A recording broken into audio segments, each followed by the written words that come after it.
Before his wedding to the daughter of New York's elite, the most powerful mafia boss in the city decided to test his fiancée in a way no one could ever imagine. He pretended to fly to Sicily for business, but instead hid inside a secret room within his own mansion, just to observe how she treated his sick mother when she thought no one was watching. What he discovered about his fiancée left him frozen in shock, but it was the humble caregiver's actions that made the cold-hearted mafia boss feel something he had never felt before. You won't believe what happened next. If this story touched your heart, smash that like button and share it with someone who needs to hear it. Subscribe and hit the bell so you never miss another story that will leave you speechless. The secret room lay deep inside the Moretti mansion, hidden behind a false wall in the library that no one knew about except Vincent and Marcus. Pale blue light from 6 security monitors washed over the face of the most powerful mafia boss in New York, carving his features into lines as sharp as a razor. This was the place where Vincent had once sat for hours, tracking enemies, plotting the destruction of anyone who dared betray the Moretti family. But today, his target wasn't an enemy outside these walls. It was the very woman he intended to marry in only a few weeks. Vincent remembered what his mother had told him before he carried out this plan. Maggie had taken his hand, her eyes heavy with worry, and said to watch how she treats your mother when she thinks you aren't looking, because that's her real face. He hadn't wanted to believe it. He'd tried to brush aside the doubts. But now, seated in the darkness of this secret room, he knew he had to face the truth, no matter how much it hurt. The main screen showed the mansion's grand hall. Vincent saw Serena standing at the door, that sweet smile still on her lips after seeing him off to Sicily. She waved, her mouth forming tender words he didn't need to hear to know exactly what they were. I love you. I'll miss you. Come back to me soon. Words that only minutes ago he had still believed were real. The door closed, and in that instant, Vincent witnessed something that made his heart feel as if it were being crushed. The smile on Serena's lips vanished at once, as though someone had flipped a switch and shut off the light. The sweet, gentle face disappeared completely, replaced by an expression that was cold and calculating, one he'd never seen in the entire year he'd spent beside her. Serena pulled her phone from her pocket and dialed with hurried fingers. Vincent adjusted the audio on the system, and her voice rang out clearly in the secret room. He's gone. Finally gone. Come here now. He. Not darling. Not Vincent. Just he. As if he were nothing more than a piece on her board. A chill slid down Vincent's spine, but he didn't move. He'd lived in the underworld long enough to know that a rushed reaction only led to failure. He needed to know more. He needed to know everything. 20 minutes passed in silence. Vincent sat motionless as a statue, his gaze never leaving the screen. And then, a familiar car appeared at the mansion gates. The sleek black Audi Vincent had given his finance manager as a Christmas gift last year. Thomas Reed stepped out, glancing around with caution before hurrying inside. Something shattered in Vincent's chest as he watched what came next. Serena ran to him and threw her arms around Thomas right there in the center of the main hall. Their mouths found each other with the frantic hunger of people who'd been forced to hold back for too long. In the very place where Vincent had gone down on one knee to propose to Serena 6 months ago. In the very place where she'd cried and said, "This was the happiest moment of my life." It had all been lies. Every tear, every smile, every vow. Vincent's hand clenched the arm of the chair so hard his knuckles turned white. His jaw locked, and if anyone could have seen his eyes in that moment, they'd have seen the fires of hell blazing inside them. But he didn't rush out. Not because he was weak, not because he was afraid, but because he knew this was only the beginning. A con artist never has only one secret, and he needed to know everything before he moved. Vincent drew a deep breath, forcing the fury down to the very bottom of his heart, the way he'd done hundreds of times across 17 years of building an empire from ashes. He stared at the screen, where Serena and Thomas were still wrapped around each other, and he whispered in a voice so cold the air around him seemed to freeze. "Show me everything. Serena, show me who you really are." After the kiss in the hall, Serena and Thomas moved into the living room and sat down on the red velvet sofa Vincent had ordered from Italy as a birthday gift for her. Thomas poured a glass of wine, handed it to Serena, then sat beside her with a worried look. He said they needed to be patient, that after the wedding everything would be easier. But Serena cut him off, her voice sharp with irritation. She said she was sick to death of being patient. She'd had to play the perfect fiancé for a full year. Did Thomas have any idea how exhausting that was? Having to smile when she didn't want to smile. Having to say I love you when all she felt inside was contempt. Having to put up with that sick old woman every day as if the woman mattered. Vincent sat in the secret room, listening to every single word, and each sentence from Serena felt like a knife carving deeper into his heart. Serena set her glass down and stood, telling Thomas she needed to blow off some steam. She walked out of the living room, her high heels tapping a steady rhythm over the marble floor as she headed toward the door of Maggie's room at the end of the first-floor hallway. Vincent switched cameras fast, his heart pounding when he realized exactly where Serena was going. Inside Maggie's room, Eve was gently helping her sit up, handing her a glass of water and her morning pills. The young woman with brown hair neatly tied back was saying something that made Maggie smile, a rare smile on a face deeply marked by illness. The door flew open without a single knock. Serena stepped in, and the air in the room seemed to freeze instantly. She looked at Eve with eyes like ice and ordered, her voice stripped of all emotion, "Get out. I need to talk to her. Alone." Eve hesitated, her eyes flicking to Maggie with worry. Maggie gave a small nod, as if to tell her it was fine, to go ahead. Eve set the water on the table, lowered her head to Serena, and stepped outside. But she didn't go far. She stopped just beyond the door, uneasy, straining to hear what might happen inside. Vincent watched everything through the camera. He saw Eve standing there, saw the fear in her face, and silently thanked her for caring about his mother. But his attention snapped back to Serena the moment she began to speak. "You think you're important, you old woman?" Serena's voice rang out, nothing like the sweet tone Vincent had grown used to hearing. "You're just an obstacle. A burden." Maggie looked at Serena, her eyes steady, unshaken even as Serena's words dripped venom. Serena went on, her voice growing more vicious by the second. She said that after the wedding she'd put Maggie in the cheapest nursing home she could find, somewhere remote and miserable, somewhere Vincent wouldn't even bother visiting. Then she let out a cruel little laugh and said Maggie's precious son was so blind, he truly believed she loved him. Vincent felt the blood rush to his head. His hands began to shake, and the pen he was holding started to bend under the pressure of his fingers. But Serena wasn't finished. She stepped to the table where Maggie's pill tray sat, and with a movement full of contempt, she knocked the entire tray onto the floor, the pills scattered everywhere, skittering across the cold stone. Serena stared down at the mess, then looked back at Maggie with a wicked smile. "You don't need these. The sooner you go, the better it is for everyone." Maggie had been silent from the start. Tears rolled down her cheeks, but she didn't beg, she didn't plead. She'd lived 70 years. She'd seen enough of every kind of person to know someone like Serena wasn't worth lowering herself for. At last she spoke, her voice low and full of sorrow. "I pity you, Serena. You'll never know what real love is." Serena flinched for a second, as if those words had touched something buried deep inside her. But then anger flared, and she raised her hand and slapped Maggie across the face. Not hard, but hard enough to leave a red mark on the wrinkled skin of a 70-year-old woman. "Save your pity for yourself." Serena threw the words over her shoulder and turned on her heel, leaving Maggie alone in the room with pills scattered across the floor. In the secret room, the pen in Vincent's hand shattered. Black ink spilled out, staining his palm the color of the fury boiling through his veins.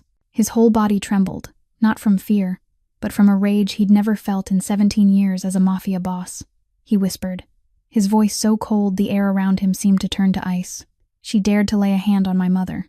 Eve stood outside the door, her heart pounding as she heard the crash from inside the room. She wanted to rush in, wanted to do something, but she knew she was only a caregiver, a housemaid with no right to speak in this house.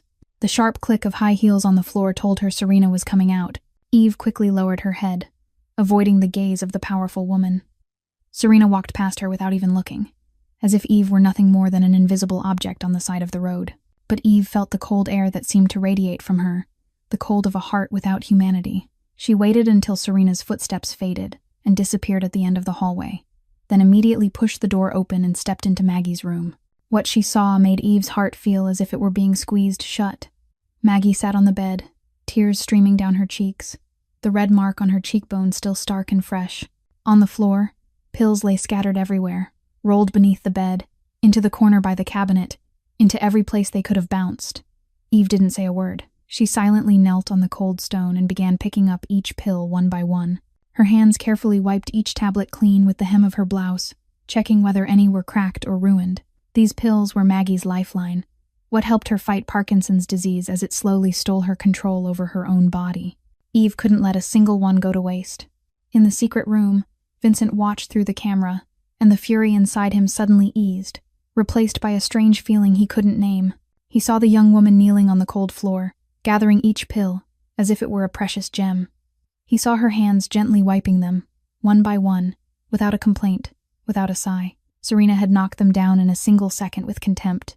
Eve was recovering them one by one with devotion and love. The contrast pinned Vincent to his chair. When she had gathered all the pills, Eve rose, went to get a fresh glass of water, and returned to Maggie's bedside. She gently helped Maggie sit up, tucking another pillow behind her back so she could lean comfortably. "Maggie, let me help you take your medicine." Eve's voice was soft and warm, like sunlight breaking through heavy clouds. Maggie looked at the young woman in front of her, and tears welled again. But this time they weren't the tears of humiliation and pain. They were tears of being deeply moved. She took Eve's hand, her voice trembling. "My child, you don't have to endure this for me. You should leave this house." Eve shook her head, her brown eyes shining with a steadiness no one could shake. She tightened her grip around Maggie's wrinkled hand and said, Maggie was her family, the only family she had left. She wouldn't abandon her. Not ever. Maggie choked on a sob. During the 2 years Eve had worked here, Maggie had come to see her as a daughter. The young woman with sad eyes and a smile that always stayed warm had brought her a comfort that even her own son couldn't give, because Vincent was always too busy with work. Eve had been with her through sleepless nights, had read to her whenever loneliness crept in, had massaged her stiff, numb legs every morning without a single word of complaint. And now, even after being treated cruelly, even though she could walk away at any moment, she still chose to stay. Serena called her a burden. Eve called her family. Serena wanted to push her as far away as possible. Eve swore she'd never leave her. Serena slapped her to prove power. Eve held her hand to give love. In the secret room, Vincent sat in silence. He watched Eve on the screen, the young woman seated beside his mother's bed, gently feeding her each pill, now and then lifting a hand to wipe the tears from her cheeks. He'd lived in this mansion for so many years, had passed this girl hundreds of times, and yet he'd never truly seen her. To him, she'd been only a shadow, one maid among many, a nameless face in a sprawling house. But now, for the first time, he really saw her, not a servant, not an invisible shadow, but a human being with a heart of pure gold, shining in the darkness of this mansion filled with lies. The real light didn't come from Serena with her dazzling beauty and sweet words. The real light came from the girl who knelt on the floor to gather scattered pills, who held his mother's hand and called her family. Vincent stared at the screen, and for the first time in years, a question not tied to business or enemies rose in his mind. "Who are you?" Eve Harper. That night, when the entire mansion had sunk into sleep, Eve sat alone in the small basement room reserved for the staff. The space was so cramped, it was probably even smaller than Serena's bathroom. Just large enough for a single bed, a small wardrobe, and an old, battered table. But Eve had never complained. She'd lived in places far worse than this. The pale yellow glow of an aging bedside lamp fell across her tired face as she sat on the bed, holding a photograph that time had turned yellow at the edges. In the picture was an 8-year-old girl with a wide, toothy grin, eyes clear as 2 drops of morning dew, brown hair tied into 2 neat little braids. Lily, her little sister, the sister she hadn't been able to save. Eve stroked the photo gently, and the painful memories rushed in like a wave that couldn't be stopped. She remembered being 10, the night her mother left. No goodbye, no explanation. The next morning, when Eve woke up, all she found was an empty closet and a crumpled scrap of paper with a jagged apology scrawled across it. "I'm sorry. I can't take it anymore." And just like that, the woman who'd given birth to her vanished from her life forever. Her father couldn't withstand the shock. Or maybe he'd been weak long before that. He turned to alcohol as a way to escape, and whenever he was drunk, he poured his rage onto innocent children. Eve remembered the nights she used her own body to shield Lily and Daniel, taking the blows so they wouldn't be hurt. She remembered Lily crying in the corner, Daniel trembling as he whispered, "Sister," and the strap cracking down onto her skin until the pain went numb. When Eve was 15, her father died of cirrhosis. He left behind nothing but a mountain of debt and 3 children who didn't know what they'd eat tomorrow. Eve dropped out of school and took every job she could to feed her brother and sister, washing dishes in restaurants, cleaning offices, delivering packages, anything that paid. She never complained. She only knew she had to be strong, because Lily and Daniel needed her. Then, when she was 17, Lily was diagnosed with leukemia. Eve remembered that day as if it had happened yesterday. She remembered the doctor's cold face as he delivered the terrible news. Remembered Lily's innocent eyes as she asked, "Sister, can this be cured?" Remembered the sensation of her heart being squeezed in a fist. Eve ran everywhere, begging, borrowing, working without stopping, but the hospital bills were too huge, and she was only a 17-year-old girl with nothing in her hands. Lily died in Eve's arms on a bitter winter night. Her little sister's last words still echoed in Eve's mind every night. Sister, don't cry. It doesn't hurt anymore. 8 years old. Lily had been only 8. Eve had never forgiven herself for failing to save her. Then 5 years ago, when Eve was 22, Daniel was diagnosed with kidney failure. History was repeating itself in a cruel, merciless loop, but this time, Eve swore to herself she wouldn't lose another sibling.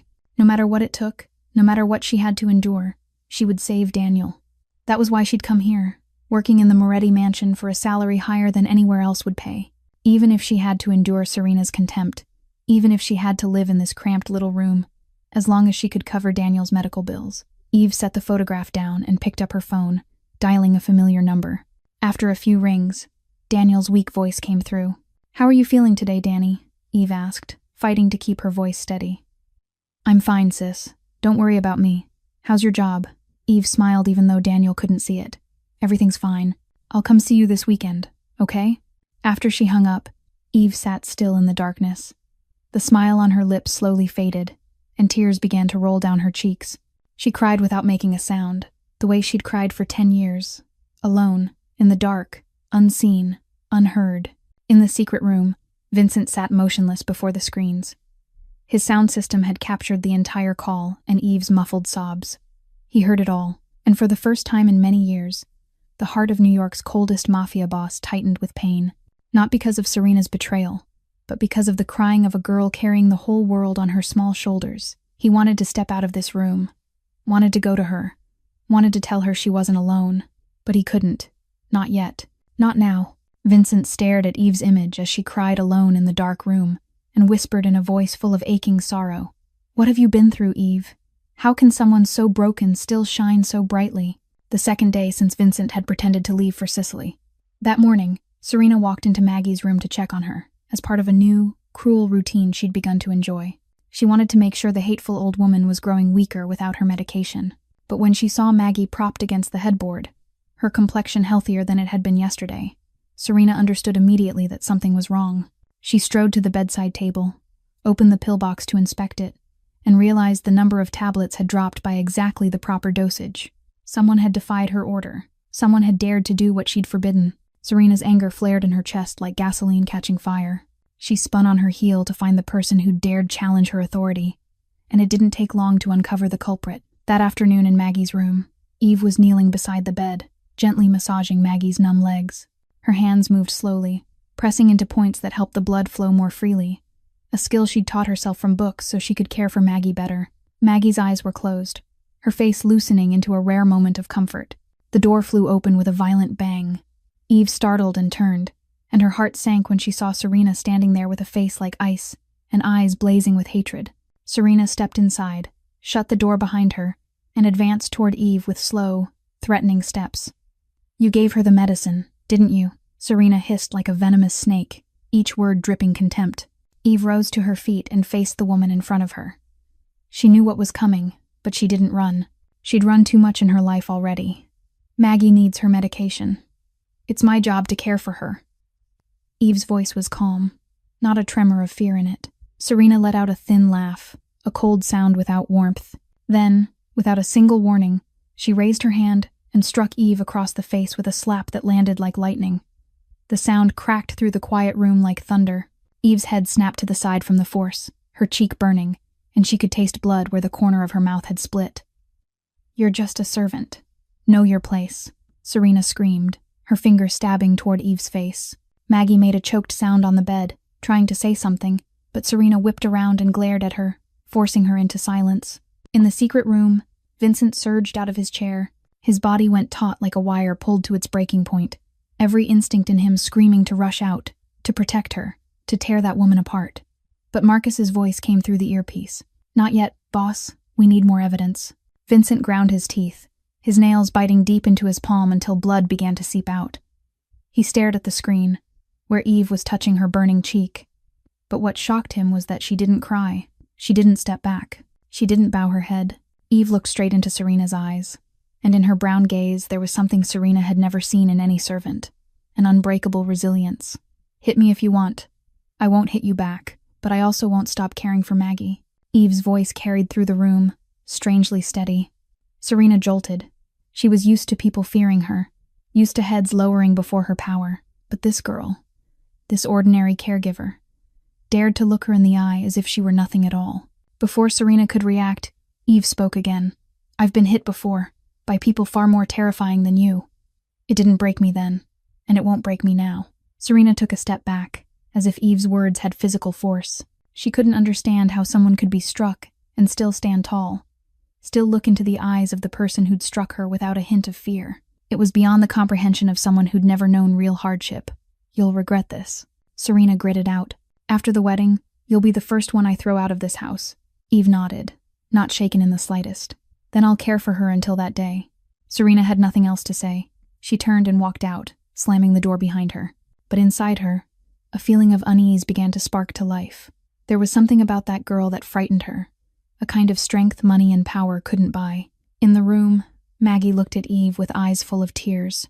Her tears weren't from fear, and they weren't from the pain of watching Eve get hit.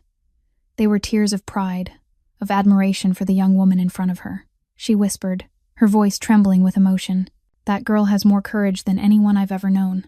In the secret room, Vincent sank back into his chair, his whole body shaking with restraint. Blood dripped from his palm to the floor, but he didn't feel it. The only pain he felt was in his chest, where his heart stabbed every time he saw the red mark on Eve's cheek. He spoke into the earpiece, his voice ice cold, yet holding a storm that was ready to be unleashed.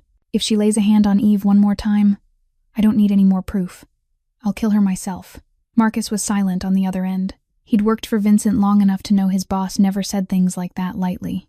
And for the first time in years, Marcus realized Vincent had placed someone on the same level as his mother in the circle of people he would protect. That ordinary caregiver everyone overlooked had, somehow, found her way into the heart of New York's coldest mafia boss. The second night fell like a black curtain drawn over the Moretti mansion.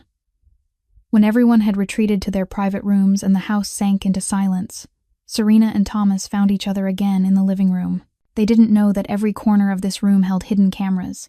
They didn't know that every word they spoke was being recorded by the ears of the man they were plotting to betray. Vincent sat in the secret room, his eyes fixed on the screen as Serena poured Thomas a drink and sat beside him on the sofa. The anger over Eve being struck was still smoldering inside him, but he knew he had to stay steady. He needed the whole truth before he moved. Thomas took a sip of wine, opened his leather briefcase, and pulled out a stack of documents. He told Serena the prenuptial agreement had been revised, and he had made sure of it. After the wedding, if there was a divorce, she would receive 60% of Vincent's assets. Serena frowned, her displeasure written plainly across her face. "Divorce," she said, was too slow. She asked about that other plan. Thomas set his glass down, his voice dropping as if someone might overhear even though the room was completely empty. He said the problem was the old woman. As long as she was alive and still lucid, she could still influence Vincent's decisions. They needed to declare her legally incompetent. Serena nodded, a vicious smile forming on her lips. She said she had a doctor who could be persuaded. Once Maggie was declared incompetent, they could move her to a nursing facility, out of sight, out of mind. Vincent felt his blood begin to boil as he listened. They were planning to put his mother in a nursing home, planning to have her branded as senile so they could cut her out of his life. His hand curled into a fist, but he held himself back. He kept listening. Thomas asked what came next, his voice thick with curiosity and greed. Serena leaned closer, lowering her voice into a poisonous whisper. Then they would wait, a few years, until Vincent trusted her completely. And when the right moment came, accidents happened all the time. She gave a cold laugh, and the sound sent a chill sliding down Vincent's spine. She didn't just want his money. She wanted him dead. Thomas laughed too. Then he began reporting what he had already done. He said he had transferred part of Vincent's money into an account in Switzerland, about $10 million so far, and Vincent had no idea. He had also forged Vincent's signature on several asset transfer papers, making sure that when everything broke open, they would already have enough money to disappear and start a new life in Europe. Serena kissed Thomas on the cheek as a reward for what he had done. She said that in just a few more years, they would have everything: Vincent's money, their freedom, and a life of luxury somewhere no one could ever find them. And Vincent, she said, would have nothing. No money, no mother, no life.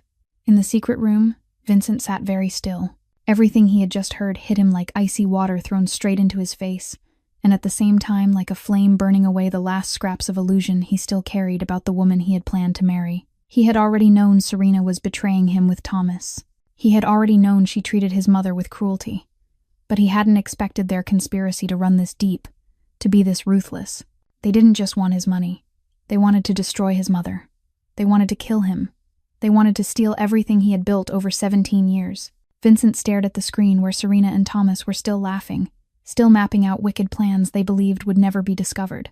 A smile slowly surfaced on his lips. It wasn't a smile of pleasure. It was the smile of a wolf watching its prey walk into the trap. Cold, dangerous, a promise of the storm that was coming for the people who had dared betray the Moretti family. She wanted to play games with a Moretti, he murmured, his voice threaded with menace. Then he would show her how they played. He picked up the phone and called Marcus. When Marcus answered, Vincent gave an order that was short and final. Dig deeper.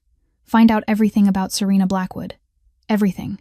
From the day she was born to now. I want to know who she really is. Marcus replied that he'd do it immediately. Vincent hung up and turned back to the screen.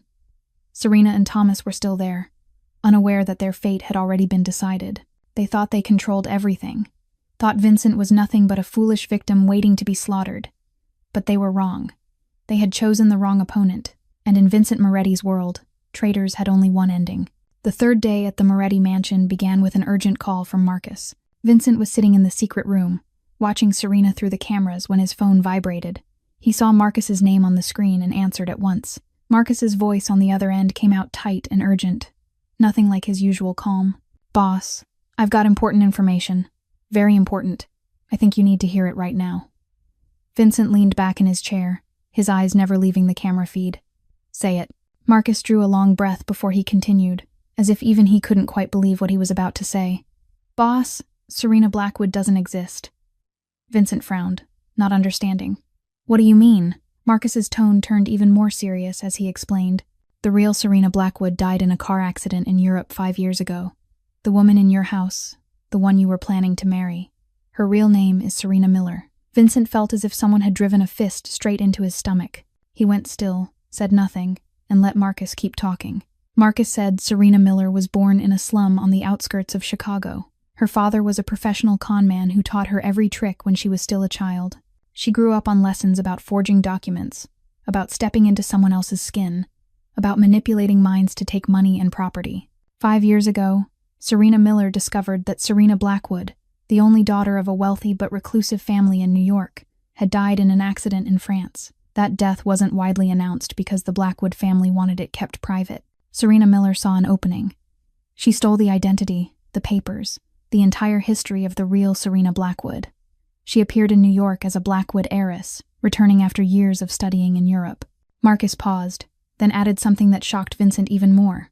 The Blackwoods never had a daughter at all. They had adopted Serena Blackwood when she was only a few months old, and kept that secret from everyone. When the girl died, they were so devastated they chose silence, telling no one. Serena Miller exploited that. She studied the Blackwood family in detail, the daughter they'd lost, every scrap of information she could find. Then she showed up and played the role so perfectly that no one suspected a thing. The Blackwoods lived behind closed doors and rarely moved in society, so almost no one knew what the real Serena even looked like. And Serena Miller used that to build a flawless mask. Vincent remained silent for so long that Marcus finally asked if he was still there.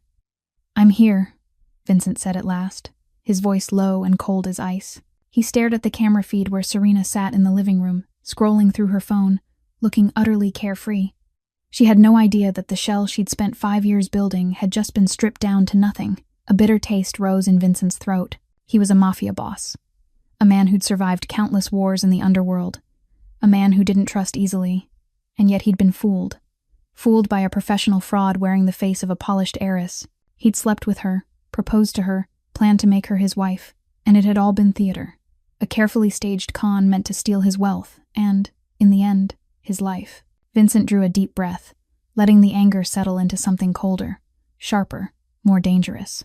She's not just greedy, he said slowly, each word like it had been carved from frozen stone. She's a professional con artist. Marcus replied that he'd gathered enough evidence. Serena Miller's file, fingerprints that didn't match the Blackwood records, suspicious financial transactions. All of it was there. With one order from Vincent, he could move immediately. Vincent nodded even though Marcus couldn't see him. This isn't about betrayal anymore. This is war. And in war, Vincent Moretti had never lost.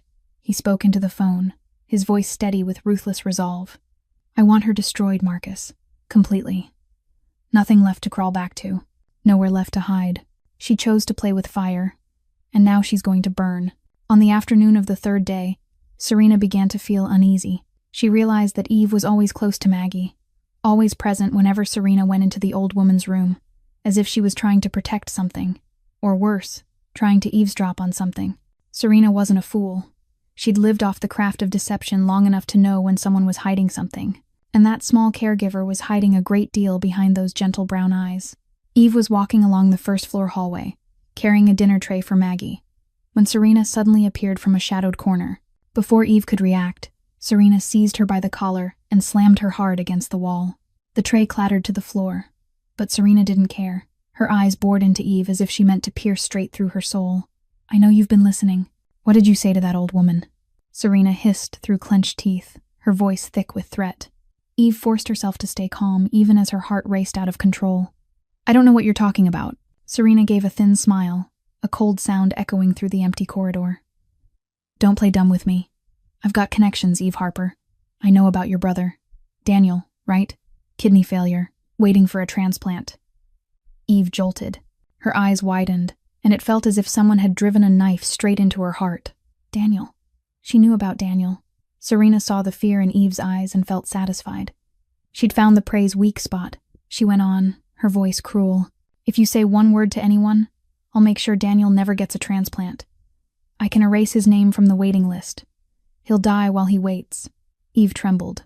She wanted to scream, to fight back, but the image of Daniel lying in a hospital bed, pale and fragile, rose in her mind. Her brother had suffered too much already. She couldn't let anything happen to him. Please, she choked out. Please leave my brother alone. It was the first time she'd ever begged Serena for anything. Serena let her go and looked at her with triumph in her eyes. Then keep your mouth shut. Understand? She turned and walked away, leaving Eve standing alone in the hallway, shaking and in pain. In the secret room, Vincent witnessed everything. Fury flared in him like fire hitting gasoline, but he held it down. Just one more day. Tomorrow, it would all end. That night, Eve couldn't sleep.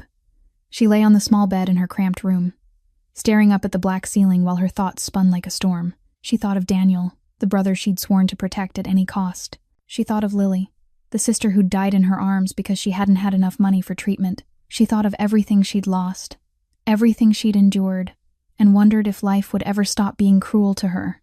Eve was afraid. Not afraid for herself, because she'd been living with pain for a long time. She was afraid for Daniel. She was afraid that if she made one wrong move, her brother would pay the price. And yet she also couldn't abandon Maggie, the woman who'd treated her like a daughter, who'd given her the feeling of being loved, something she'd never truly had in all her 27 years. Eve sat up, turned on the lamp, and took out a sheet of paper and a pen. She didn't know what tomorrow would bring. She didn't know what Serena would do to her. But she wanted to leave something behind, in case the worst happened. She began to write, one word at a time, with her whole heart. Dear Maggie, if anything happens to me, please know that you're the mother I never had. Caring for you isn't a job, it's an honor. Please be strong.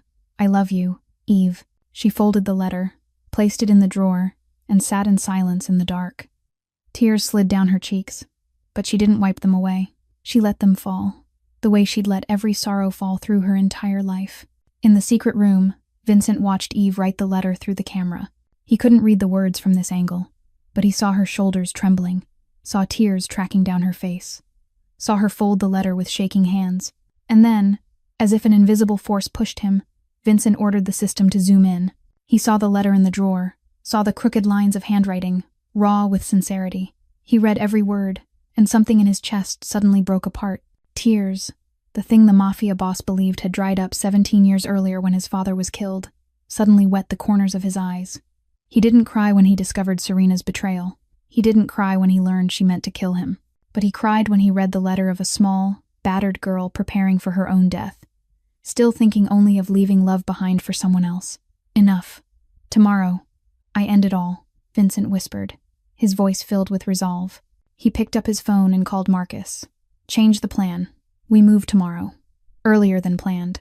I'm not letting her endure one more day.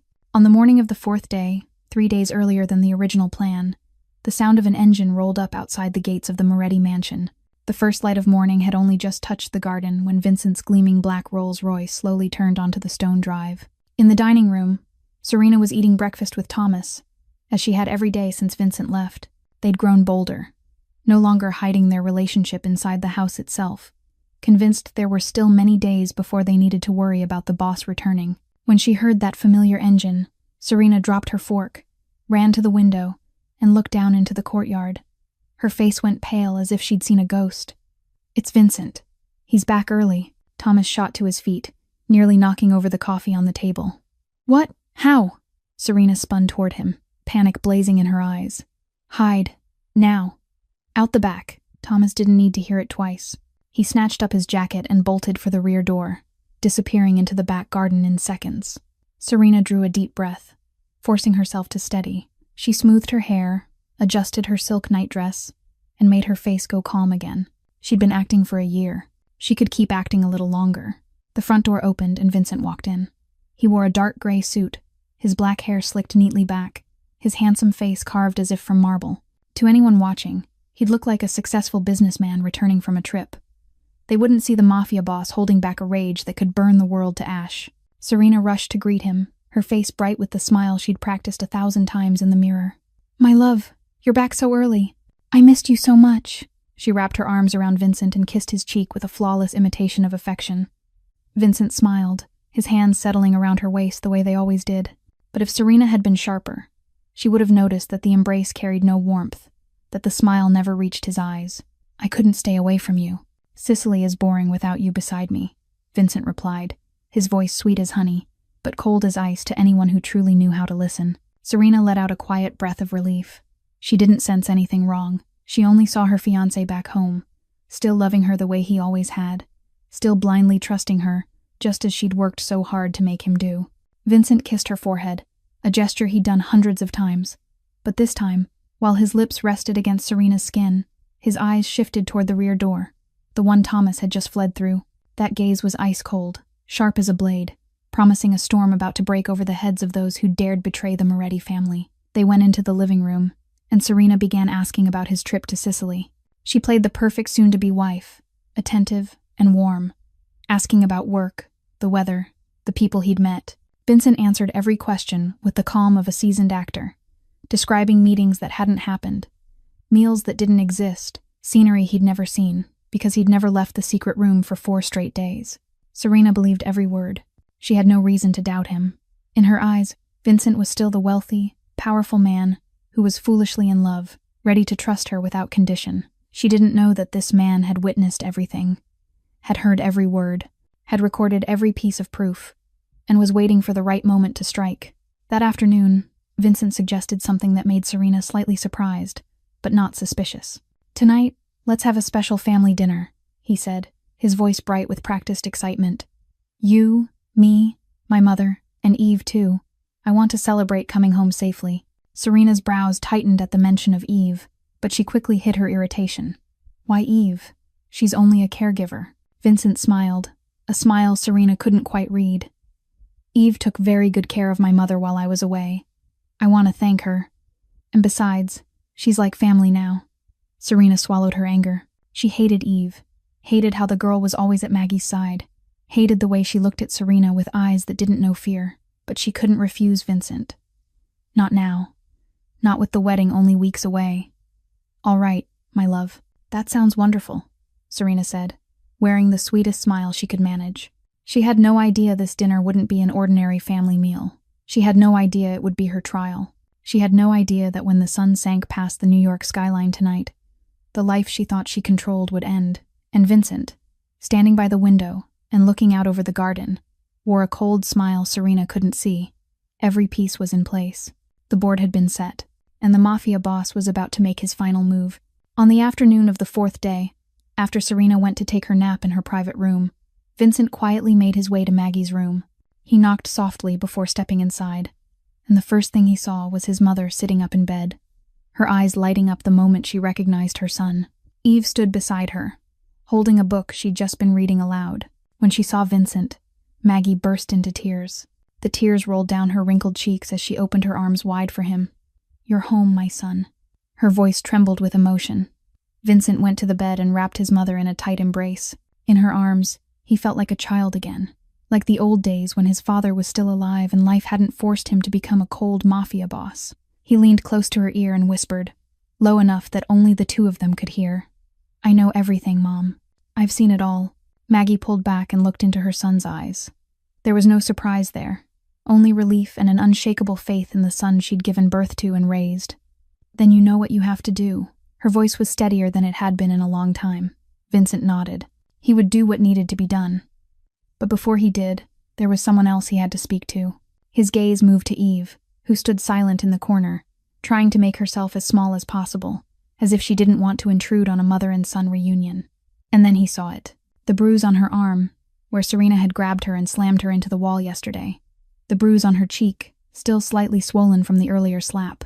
Vincent's heart tightened at the sight of those marks on her body. Marks he'd watched through the cameras but was now seeing with his own eyes. "Eve, could you step out into the hallway with me for a moment?" Vincent said, his voice unusually gentle. Eve looked up, her brown eyes filled with surprise and worry. She glanced at Maggie as if asking permission, and Maggie nodded with a comforting smile. "Go on, my dear. It's all right." Eve followed Vincent into the hallway, her heart hammering in her chest. She didn't know why the boss wanted to speak with her alone, and 1,000 terrible scenarios began to bloom in her mind. Had Serena said something to him? Was she about to be fired? And what about Daniel? When they were standing in the empty hallway, where no one could overhear, Vincent turned to face her. "Tell me everything, Eve. What happened while I was away?" Eve lowered her head, her shoulders trembling. I can't, Mr. Moretti. Please don't ask me." Her voice was barely more than breath, thick with fear. She thought of Serena's threat about Daniel, thought of her brother dying because he'd never get a transplant, and she couldn't force out a single word. Vincent looked at the trembling girl in front of him, and something in his chest softened. He lifted a hand gently, tipping her chin up so she had to meet his eyes. "You don't have to be afraid anymore." His voice was tender in a way it had never been with anyone. "I know what Serena did. I know she threatened you." Eve jolted. Her eyes widened as she stared at him in disbelief. You know?" Vincent nodded, his gaze never leaving hers. "I saw everything. Every slap. Every word. Every tear you cried alone in your room." And that was when Eve couldn't hold it in any longer. She broke down, tears pouring out as if a dam had finally shattered. For so many years, she'd carried everything alone, fought life alone, cried in the dark alone where no one knew. And now, for the first time, someone knew. Someone stood on her side. Someone had seen her pain. Vincent watched her cry, and without thinking, he raised his hand and wiped the tears from her cheeks. It was a gesture the coldest mafia boss in New York hadn't made for anyone in 17 years. But with Eve, everything was different. "No one's going to hurt you anymore, Eve. I promise. Not while I'm still alive." Vincent's voice rang with resolve and protection. Eve looked into his eyes, and for the first time in her life, she saw something she'd never seen in anyone. Real protection. Without conditions. Without demands. Just a promise from a man willing to shield her from the whole world. The main dining room of the Moretti mansion had been dressed as if for a royal banquet. White candles burned with a soft shimmer beneath the crystal chandelier, their flames dancing and throwing reflections across walls draped in deep red velvet paper. White roses stood in a crystal vase at the center of the table, beside expensive bottles of red wine from the Moretti family cellar. Everything was flawless, from the silver place settings to the napkins folded with meticulous care. Yet the air in the room felt heavy, the way it does before a major storm, as if everyone could sense that something frightening was about to happen. Vincent sat at the head of the table, in the seat his father had occupied for so many years. He wore a black suit, the collar of his white shirt left slightly open, looking both elegant and dangerous. His face was calm in a way that was almost terrifying, like a still lake hiding lethal currents underneath. Serena sat to his right, in a tight red dress that emphasized her sensuality.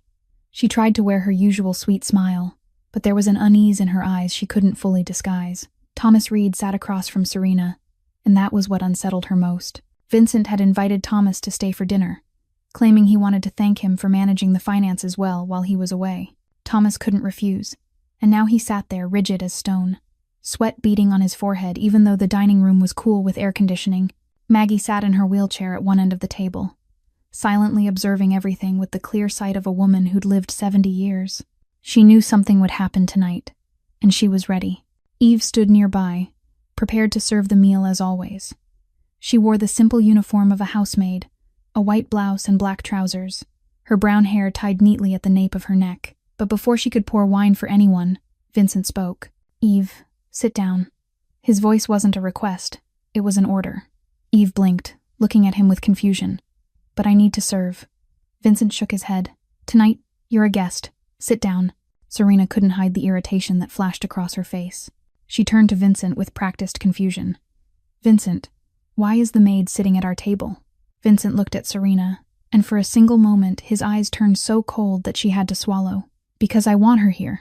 Is that a problem?" His voice remained gentle, but there was an invisible weight behind every word that kept Serena from arguing.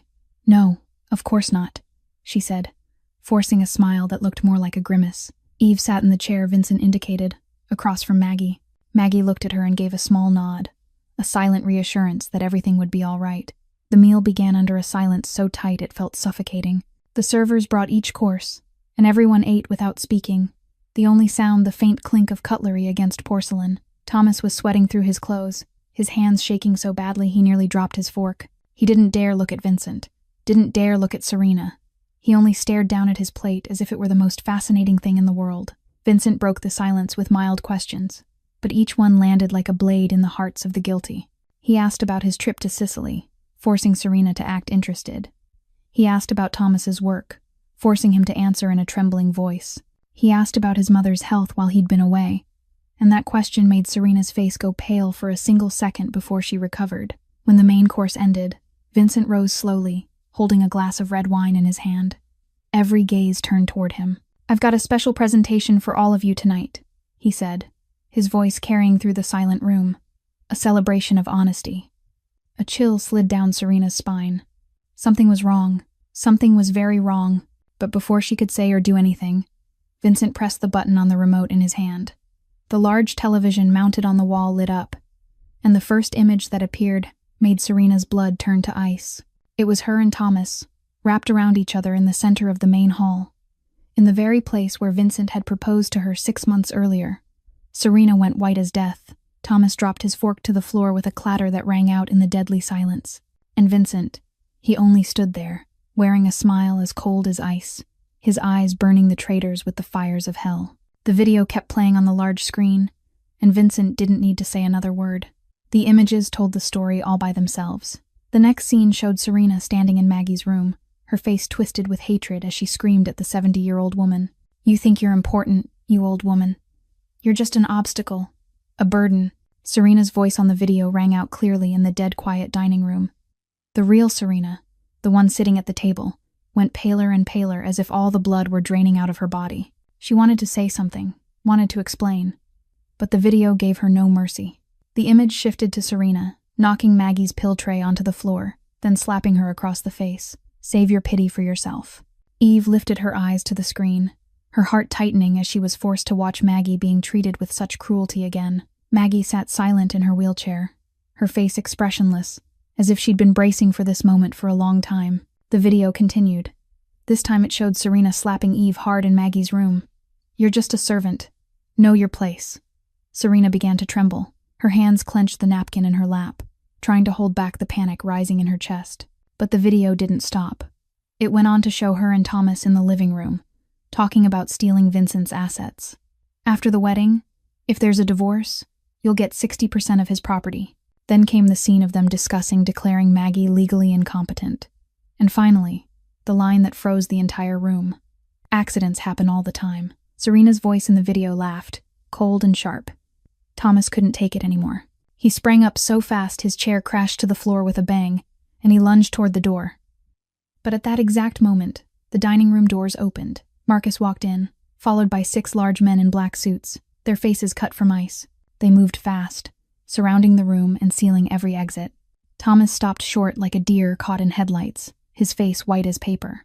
Serena looked around and realized she was completely trapped. She turned to Vincent, her eyes wild with desperation. "Vincent, please, let me explain." Her voice shook as she tried to salvage what little was left. Vincent gave a thin smile, a sound so cold it seemed to freeze the air. "Explain what? Explain how you plan to put my mother in a nursing home? Explain how you hit the only person who truly cared for her? Explain how you threatened to kill someone I care about?" Serena couldn't hold herself up anymore. She collapsed onto the floor, sobs spilling out like water. She crawled toward Vincent, grabbing for the leg of his trousers like a desperate beggar. "Please, Vincent, I love you. I really love you." Vincent looked down at her with the cold stare a man might give an insect. "Love? You don't know what that word means." He kicked her hand away and stepped back, as if her touch were something filthy. And then, as if what had already happened still wasn't enough, Vincent added the words that shook Serena to the bone. "Oh, and one more thing. I know you're not Serena Blackwood." Serena lifted her head, her eyes widening in horror. All color drained from her face, leaving it the pale white of a corpse. Vincent went on, his voice ice-cold. "The real Serena Blackwood died in a car accident in Europe 5 years ago. And you're Serena Miller. A con man's daughter. A fraud. A nobody." Serena couldn't even cry anymore. She just sat there, mouth open but no sound coming out, like a fish thrown onto shore.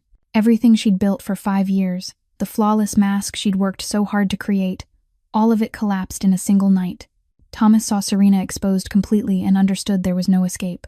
He dropped to his knees, hands pressed together as if in prayer, and began spilling everything. The money moved overseas, the forged documents, every plan they'd made. He begged Vincent to spare his life, tears and snot running down his pathetic face. Vincent didn't even look at him. He gave a short command, his voice cold and final. "Take them. They're going to learn what it means to betray a Moretti." Marcus nodded and signaled his men. 2 of them stepped forward and hauled Thomas to his feet. He didn't dare resist, only sobbed and pleaded as he was dragged from the room. 2 others moved in on Serena, seized her arms, and pulled her upright. Now her despair turned into wild, furious rage. She screamed, struggled, fought to wrench herself free, and as she was dragged past where Eve stood, she shrieked, her eyes red with hatred. "This isn't over. I'll destroy you." Eve didn't speak. She only stood still, watching Serena being pulled away with calm eyes. She didn't feel fear, and she didn't feel hatred, only a strange peace settling inside her. When Serena and Thomas had been taken out, Vincent walked over to Eve. His voice, which had been ice only seconds ago, softened into something almost unbelievable. "It's over. She'll never hurt anyone again." 1 week after that night of judgment, the Moretti mansion returned to its familiar quiet. But it was a different kind of quiet now, no longer weighed down by lies and dark schemes. Spring sunlight poured through the tall glass windows, carrying warmth and a sense of hope into every room. Serena Miller, the woman who had nearly become the mistress of this house, had vanished from New York as if she'd never existed. Vincent didn't kill her, and he didn't kill Thomas either. In the world of a mafia boss, death could sometimes be too easy a release. Instead, he confiscated every dollar they'd stolen, exposed Serena's true identity to New York's upper circles, and made sure that not a single door in this city, or in any city touched by the Moretti family's influence, would ever open to them again. When Marcus asked why he didn't simply end them once and for all, Vincent only gave a cold smile and said death was too easy. He wanted them to live and know they'd lost everything. As the darkness of the past slowly dissolved, a new chapter began to open for the ones who remained. That afternoon, Vincent called Eve to his office. She stepped inside with her familiar worry, unsure what she'd done wrong. The room was vast, lined with bookshelves that rose to the ceiling and dominated by a massive oak desk that had always made her feel small. But today, seeing Vincent seated there with gentleness in his eyes, she felt a little less afraid. "From now on, you're not a caregiver anymore. You're family." Vincent said it in a voice so warm that Eve had never heard that kind of warmth from him before. Eve stood frozen, her eyes wide with shock. "I don't understand, Mr. Moretti." The words stumbled out of her, because she couldn't believe what she'd just heard. Vincent rose and stepped closer. "You'll have your own room. A real room, not a staff room. You'll eat with us, not serve us." He paused, looking into her eyes. "And please, call me Vincent." Eve wanted to refuse. She was used to being the help, used to staying in the shadows, used to believing she didn't deserve good things. She opened her mouth to say something, but at that moment the office door opened, and Maggie appeared in her wheelchair, a gentle smile on her lips. "Take it, my daughter. You deserve it." Her voice was soft, but it carried a quiet certainty that made it impossible to argue. Eve looked at Maggie, then looked at Vincent, and tears began to gather in her brown eyes. She didn't know what to say, didn't know how to respond to a kindness she'd never truly received in all her 27 years. But that wasn't all. Vincent continued, and there was a rare hesitation in his voice. And about your brother, Daniel. Eve jolted at the sound of his name. She'd tried not to think about Daniel all week, tried not to think about the bills piling up, about the transplant she didn't know how she'd ever afford.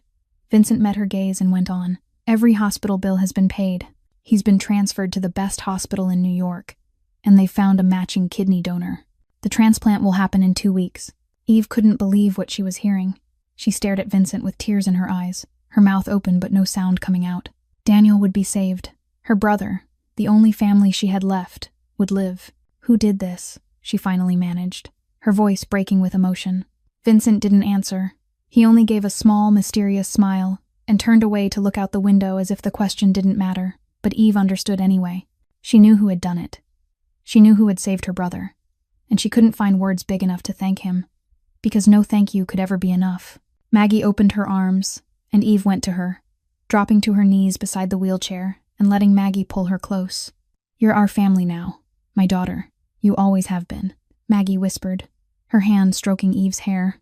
Eve cried in her embrace, and for the first time in her 27 years, she felt what real motherly love was like. She'd lost her mother as a child, lost her father, lost her sister, but now she'd found a new family, a place where she belonged.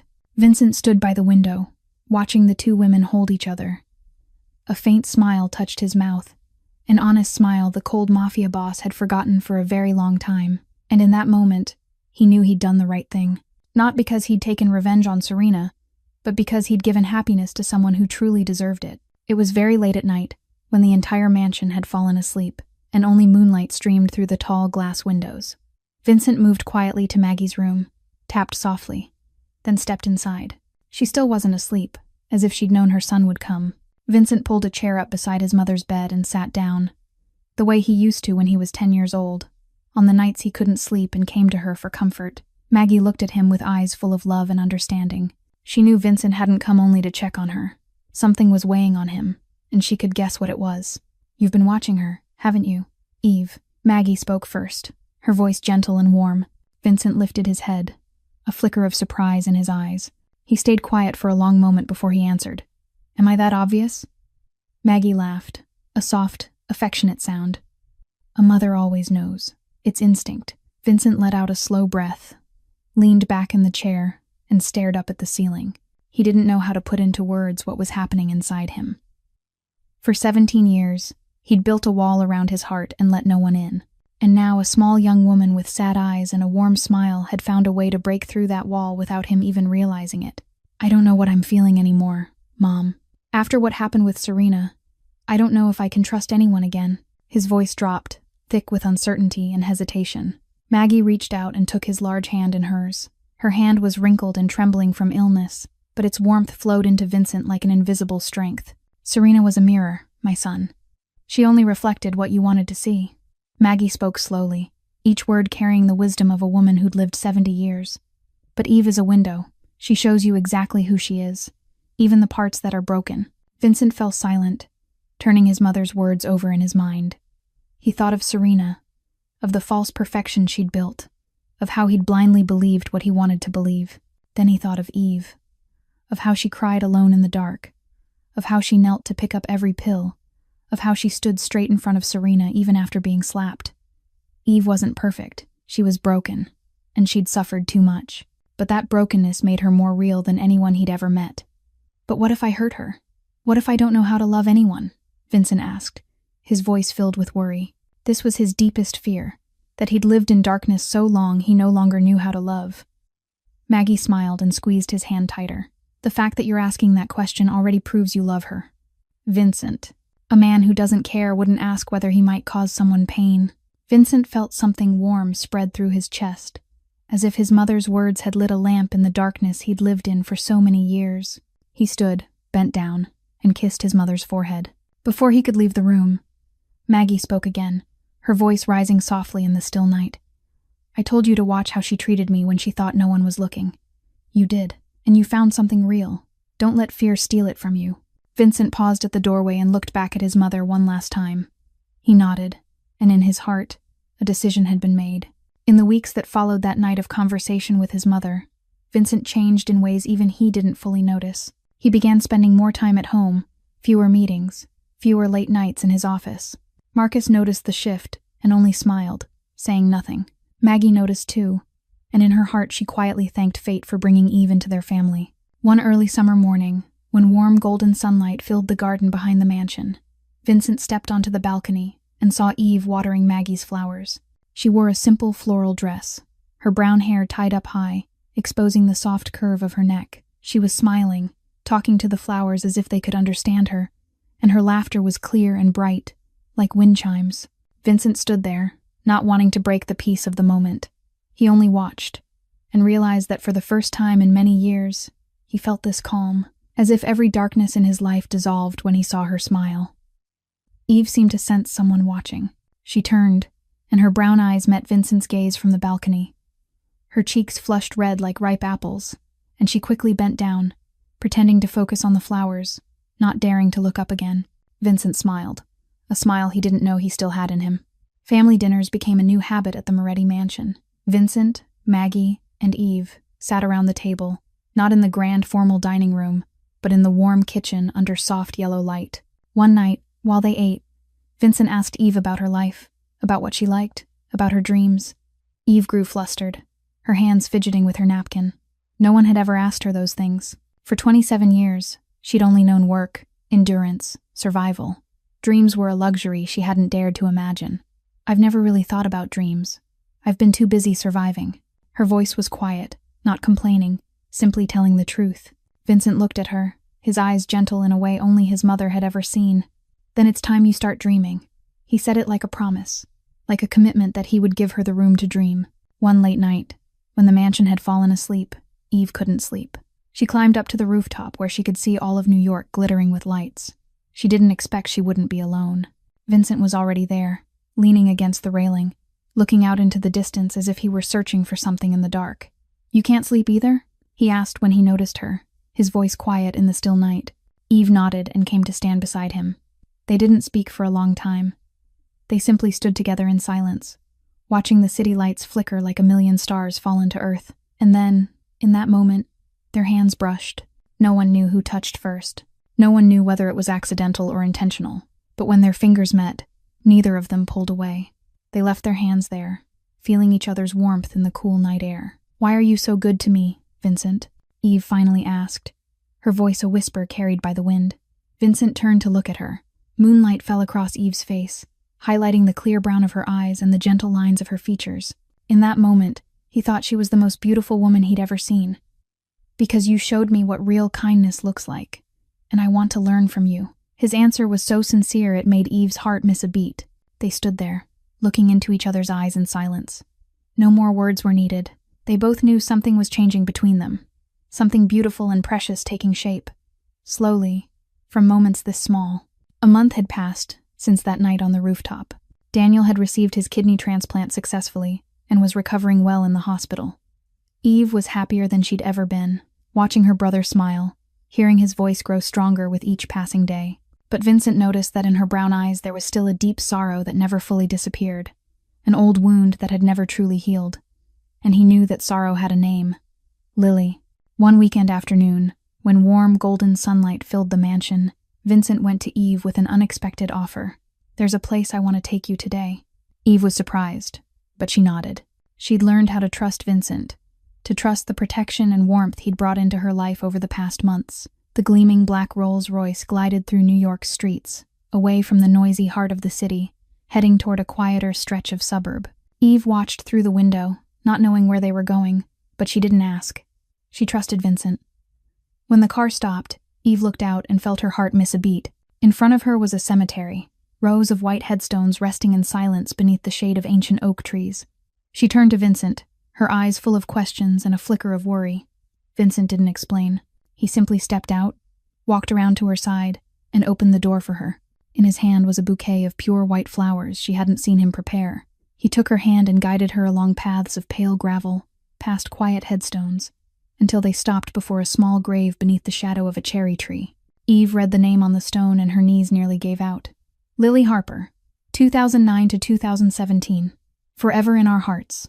Her sister, the 8-year-old girl who had died in Eve's arms 10 years ago. The grave she hadn't had the money to visit for so many years because it was too far away and she had been too poor. "How did you know?" Eve whispered, her voice catching. "I know everything about you, Eve, including the sister you lost," Vincent answered, his voice gentle and full of love. He knelt in front of the small grave and laid the white flowers on the green grass. And then he did something that broke Eve open in tears. "Hi, Lily. My name is Vincent. I want to thank you for sending your sister into my family. She saved my mother. She saved me." Vincent spoke to the grave as if Lily were there, listening, smiling. No one had remembered Lily but Eve. No one had spoken about her little sister as if she still existed. But Vincent did. He brought Eve here, spoke to her sister, let Lily know she hadn't been forgotten. Eve cried, not the sharp, broken tears she'd cried 10 years ago when Lily took her last breath in Eve's arms. These were tears of healing, of finally being understood, of having someone share the grief she'd carried alone for so long. Vincent rose, turned to Eve, and saw her crying. He knelt beside her, lifted his hand, and wiped the tears from her cheeks with endless tenderness. And in that moment, beneath the cherry tree and under Lily's witness, he spoke the words he'd been holding inside for weeks. "Eve, I don't know how to love. I've lived in darkness so long I forgot what light looks like." His voice dropped, raw with sincerity, with a slight tremble that was rare in a man as powerful as him. "But when you smile, the darkness in me fades. When you cry, I want to destroy the whole world just to make you smile again."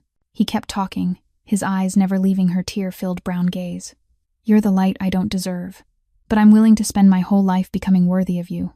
Eve looked at him through her tears, and in her eyes there was no longer sorrow, only love and a boundless gratitude. "You don't have to be worthy, Vincent. You just have to be with me." Her voice was a whisper carried on the wind. Vincent looked at her, and in that instant, every wall he'd built over 17 years collapsed completely. He bent down, and his mouth met hers in their first kiss. That kiss was gentle as breath, sweet as morning sunlight, and deep as the love they'd found in each other. They kissed right beside Lily's grave, beneath a burning red sunset settling over the cemetery. Darkness met light. Pain met healing. Two broken souls found each other in a world full of lies and betrayal. And in that moment, they both knew they'd found home. Not a house made of brick and mortar, but a home inside each other's hearts, where they belonged, where they could be loved, where they could finally be at peace. 1 year after the day they shared their first kiss beside Lily's grave, Vincent and Eve stood facing each other in the garden behind the Moretti mansion. This wasn't the wedding of the century Vincent had once planned with Serena. There were no hundreds of guests from New York's upper circles, no outrageously expensive gowns, no lavish performances. It was only a small ceremony beneath the canopy of a cherry tree in full bloom, with white wooden chairs arranged in 2 neat rows and white ribbons drifting softly in the breeze. Maggie sat in the first row in a pale blue dress, tears of happiness sliding down her cheeks as she watched her son stand before the flower-covered arch. Beside her was Daniel, now healthy and full of life after his successful kidney transplant, smiling at his sister with undisguised pride. Marcus stood behind Vincent as best man, and for the first time in 20 years of serving the Moretti family, that cold man wore a real smile. A few of the family's closest people were there too, the ones who'd watched Vincent grow up and were now watching him find real happiness. Eve walked down the aisle, scattered with white petals, and Vincent thought she was the most beautiful woman he'd ever seen. She wore a simple white dress, not a costly designer piece, with no diamonds or gemstones, but it was perfect on her. In her hands she held a small bouquet of white flowers, the kind Lily had loved most, as if her sister were present on this sacred day. After they spoke their vows, Maggie was invited to say a few words. She sat in her wheelchair, her voice trembling with emotion, yet carrying clearly through the quiet garden. "I told my son to watch how someone treats me when they think no one is looking. You did, and you didn't find a princess. You found something far better. A warrior with a gentle heart." She paused and looked at Eve with eyes full of love. "Eve, welcome to our family. You've always belonged here." Eve cried, Daniel cried, and even Vincent felt his eyes sting. After the ceremony, while the guests chatted happily in the garden, Vincent went to his mother and held her tight. "Thank you, Mom. For everything," he whispered into her ear. Maggie smiled and patted his back the way she used to when he was a boy. "I only showed you the door. You're the one who walked through it." Late the night after the wedding, when silver moonlight filled the New York sky, Vincent and Eve stood on the rooftop of the Moretti mansion, the very place where they'd first stood side by side almost a year ago. From the living room below came the laughter of Daniel and Maggie, the two of them playing chess together as if they'd been grandmother and grandson for generations. The sound was warm and strangely peaceful, as if this mansion, once filled with darkness and lies, had finally been filled with love and laughter instead. Eve leaned against the railing, looking out at the city lights, glittering like a million stars. She felt the warmth of Vincent beside her, and she knew she'd found where she belonged after 27 years of being lost in the world. "Thank you for saving me, Vincent," she whispered, her voice full of gratitude. Vincent turned to her, the moonlight softening the hard lines of the powerful Mafia boss. "No, Eve, you're the one who saved me," he answered, his voice low and honest. "I was lost in the dark for 17 years. I thought I'd never find my way out," he went on, his eyes drifting into the night, as if he were remembering the lonely, frozen years. "But you showed me that even in the deepest darkness, there's always light, and that light is you." Eve felt tears gather at the corners of her eyes, but they were happy tears. She rested her head on his shoulder, feeling the steadiness and warmth of the man she loved. "Then let's be each other's light, forever." Her words sounded like a vow. Vincent kissed her forehead, his lips warm and gentle. "Forever," he replied, and that one word carried every promise he would keep for the rest of his life. They stood there, two silhouettes folded into one beneath the moon, looking out over a city asleep. Darkness had met light, pain had met healing, and two hearts that had once been shattered had found home in each other. In a world full of darkness and betrayal, sometimes the truest light doesn't come from wealth or glittering places. It comes from the hearts of people who've walked through the darkest nights and still choose to shine. And sometimes the coldest hearts only need someone brave enough to show them the warmth they forgot long ago. This story reminds us never to judge anyone by appearances or social status. A humble caregiver like Eve can carry a heart of pure gold, while a polished heiress like Serena can hide a cruel soul inside. Look at how someone treats the vulnerable, the ones who can't offer them anything in return. That's the real measure of character. And remember that no matter how hard life gets, no matter how much suffering you're forced to endure, don't ever let it extinguish the light inside you, because that light will guide you to the people who truly deserve you, to the happiness you deserve. If this story touched your heart, please hit the like button and share this video with the people you love. Don't forget to subscribe and turn on notifications so you don't miss the moving stories we bring you every day. We'd love to know how you feel about this story. Which moment moved you the most? Have you ever met someone like Eve in real life? Someone who endured so much pain and still kept a kind heart? Or have you ever been the person someone rescued from the dark, the way Vincent was? Share your story in the comments below.